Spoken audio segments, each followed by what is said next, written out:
5 a.m. wala sa parehong. Tapos tingnan mo, ang last trip 9 o'clock. Then, kailangan ko, nasa work ako ng 7.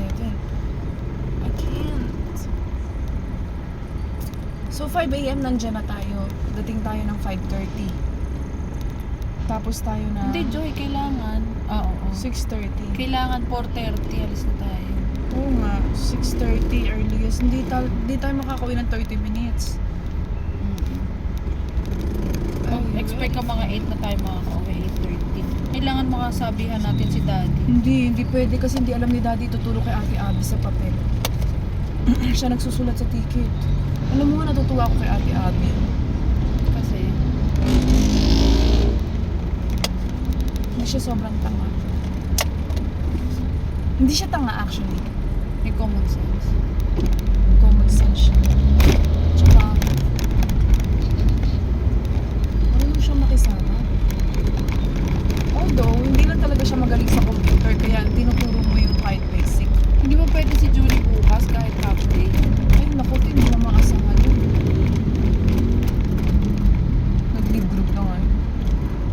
Tingin ko meron na yung ano, Ibang job or ibang... may iba ng plano sa buhay yun at gusto niya ng bitawan. Kapag bumitaw na bitaw.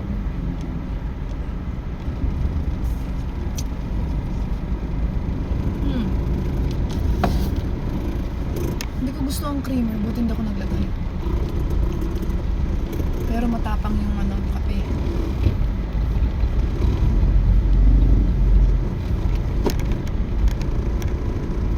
Are you ready for it?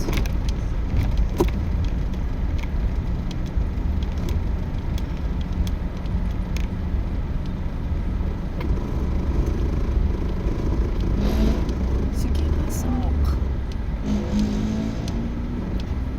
Galing na tayo dito. I Kain na will kaya give pala him tayo dyan pinapabalik eh. Sometimes there are signs that you have to interpret. Sabi na, di sana kung diretso na kayo. Pero alam mo, mas mahirap kung dala-dala natin to sa Dangwa. Uy, hindi ko gagawin yun ah. Dala-dala natin sa Manila, tapos biglang ayaw malak. Sige Joy, bili ka na ng bulaklak. Hintayin kita dito. Uy, ganun. Ganun mangyayari kasi nandun na tayo eh. Baka dapat ikaw bumili ng bulaklak. Ay, nangyayari. Ako nag-iintay. Pwede din. Tapos, Joy, dadali ko sa'yo, bantayan mo to. Alam mo, challenge lang yan. Kailangan natin itong ma-resolve. What's the plan? What's the plan tomorrow? So, kailangan 4 gising na tayo. So, hindi tayo alas 3 gigising, 4. Te, Joy. natuwa ka pa, no? Na hindi tayo alas 3 gigising. Te, hindi nga tayo aabot. So, teka, paano? Anong next plan? Huwag mo sabihin, Gabi na naman. Hindi pwede that hapon pa lang 4. hindi, Joy. Baka pwedeng gawan mo ng paraan earlier ng kaunti. O sige, mga 3. Kaya ko nang tumakas. Sige, so hindi ako gigising ng maaga. 3 p.m. ha?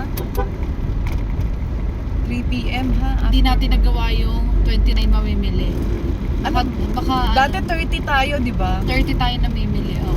Eh di normal, back to normal. Well, hindi namin sinadya bumili ng 29. Hindi natin kinain. Dinahilan lang namin yung dangwa pero talaga magmamakdo lang ako sa ano. Gusto lang talaga namin lumabas, di ba? Para payagan nyo Yung kami. sana yung nag-aagahan mo na para sa mall tayo dumiretso, hindi sa McDo. Parang hindi ko na malunok yung McDo eh. Alam mo yung kaya sabi ko Talaga ba? parang hindi ko na kayang magkanin. Burger na lang. Ay, ano ka na eh, party ka na ilang linggo eh. Kaya nga eh, Jollibee. Pero nung nakaraan parang nag-crave ako sa Jollibee kaya binilan ako ni Kuya mo. Pero nung nandiyan na yung Jollibee, Hindi naman hindi ko na siya maano. Yun ba yung Kinain isang ko na. araw? Oo, kaya bigla kami ng Jollibee. Ganun talaga yun, no? Lunes ba yun? Nagkikrave Oo, tayo Lunes. kasi sa amoy. Tapos pag andyan na, uwa na yun. Oo, Lunes na. I-mark ko na naman yung Wednesday ko nang wala akong na-accomplish. Kaya dapat kahit pa paano may Uy, oo, ito malapit na matapos ang bakasyon.